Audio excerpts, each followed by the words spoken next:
Hello, leader. Welcome back to the Fierce Factor podcast. I have taken over.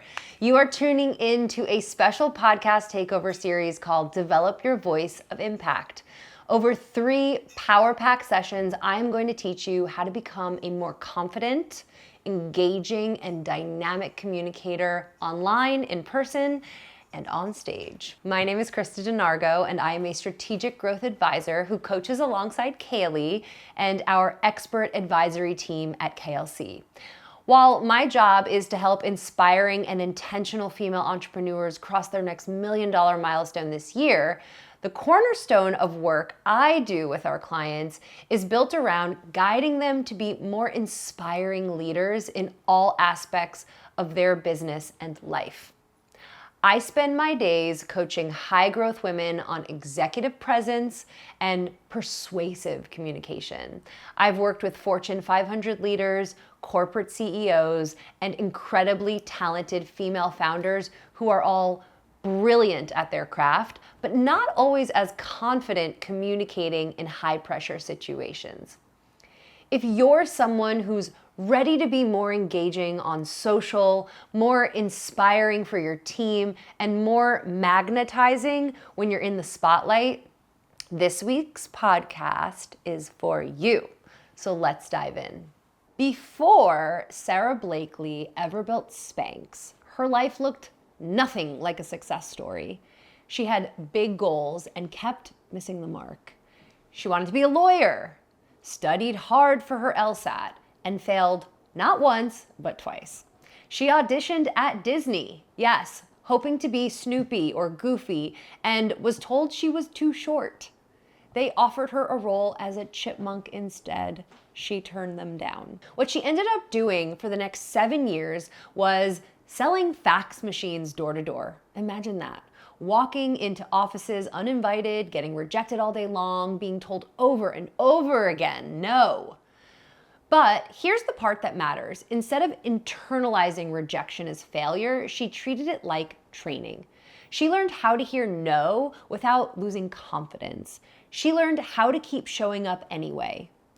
One day, getting dressed for work, she was frustrated with how everything looked under her clothes. So she cut the feet off of a pair of pantyhose. That small, scrappy moment turned into an idea. But even then, the doors didn't magically open. Manufacturers laughed at her, buyers dismissed her, she had no background in fashion, no investors, no roadmap, just belief and persistence. Eventually, one manufacturer said yes, not because the idea was perfect, but because she was relentless. And he didn't even get it, but apparently his daughters liked the idea and convinced him to say yes. And when she finally got in front of a buyer for the first time, she didn't pitch from a PowerPoint. She asked the buyer to come into the bathroom with her and showed them the product on her own body. That's leadership. That's conviction. So all of you listening, I know you've had patients question your recommendations. You've had treatments you believed in that didn't take off right away. You've had team members doubt themselves or doubt you. Growth in this industry requires putting yourself out there before everything feels polished, before you have all the answers, and sometimes before people are even ready to understand your vision. Sara Blakely didn't win because she avoided discomfort. She won because she became familiar with it. She learned that discomfort wasn't a stop sign, but a green flag. It was part of the process. Sara Blakely's story is so powerful to deliver the message of failing forwards and perseverance.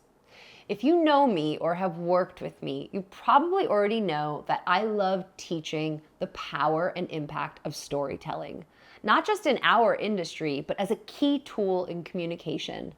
The most powerful and influential communicators use stories as a tool to introduce ideas and to spread information, but also to activate people emotionally. Stories activate our neocortex and our limbic systems. Why is this so important? Well, because both of those neurological centers must be activated in order to combat reactance. What is that, you might ask? Well, reactance is our natural resistance to change. Humans are habitual and emotional creatures. We make decisions emotionally first, and then we back it with logic and reason. So why, oh why, are we just sharing information and not incorporating that information into a story? Because of technology, humans are inundated with information every day. We are oversaturated with info. What we need is human touch. What we need is to access people on a human level, not just an intellectual one. This could be pivotal in not just how you communicate with your clients and team, but also with your audience on stage during a presentation or panel discussion, or even on your social media marketing. Storytelling transcends all mediums of communication, which is why I wanted to dedicate a whole episode to it. Did you ever have a patient or client unsure of a treatment or service you were recommending? What if you shared a story about someone who is experiencing similar issues that had their life changed from this treatment? Do you have a team member or team members that are not confident or are scared to make a mistake? Well, what if you shared a story with them about a time when you felt insecure or scared to make a mistake and how you overcame that? Have you ever been on stage and asked to speak about something very clinical and dry? Well, what if you shared a story about one of your patients to give a life and a face to that information? Or even better, a story about yourself that is honest and vulnerable, that your audience can relate to?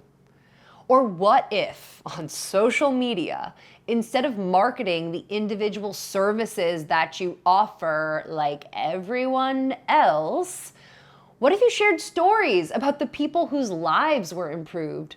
So we gave our audience something to aspire to. Maybe you're already doing this in one capacity or another, or maybe your storytelling is very new and it's new to you and feels uncomfortable. Well, I'm here to help you strengthen your storytelling muscles. In my experience, there are 6 types of stories that women in our industry could use on multiple platforms, but also just to have available to them or in their back pocket if needed. 1, the origin story.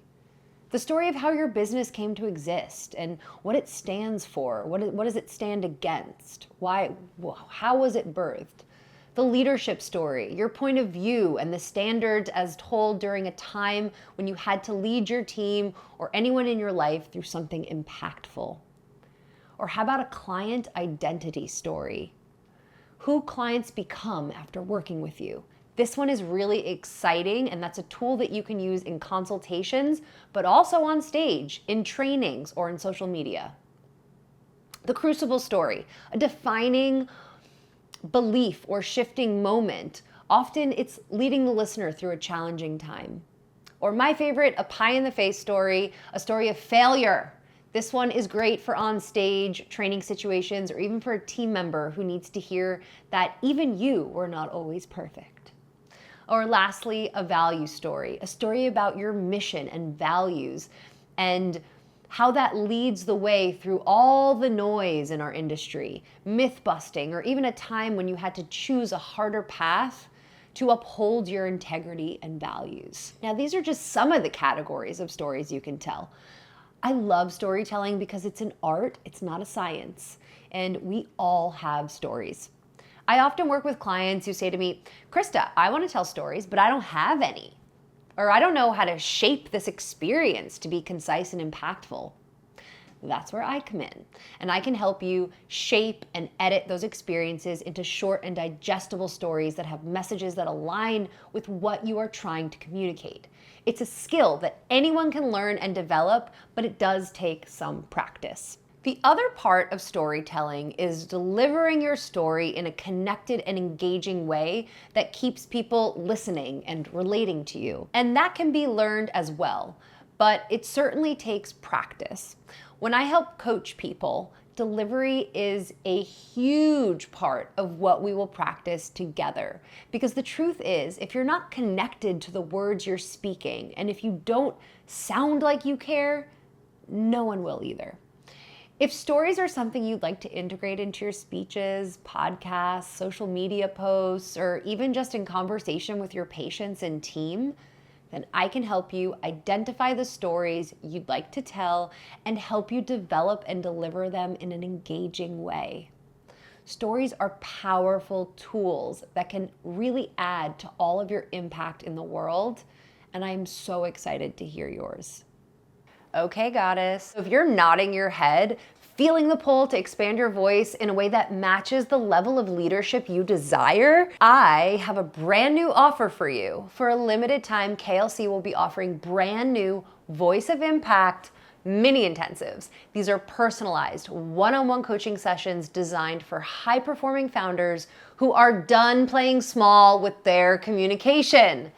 During these sessions, I will help you build a customized thought leadership plan, teach you how to command a room, communicate with authority, and use your voice as a strategic asset, whether you're leading your team, showing up online, or stepping onto bigger stages. If you're curious which path to take, I invite you to book a call with me. We'll talk through where you're at right now, what specific techniques we can implement to make a massive impact on your leadership voice and personal brand presence.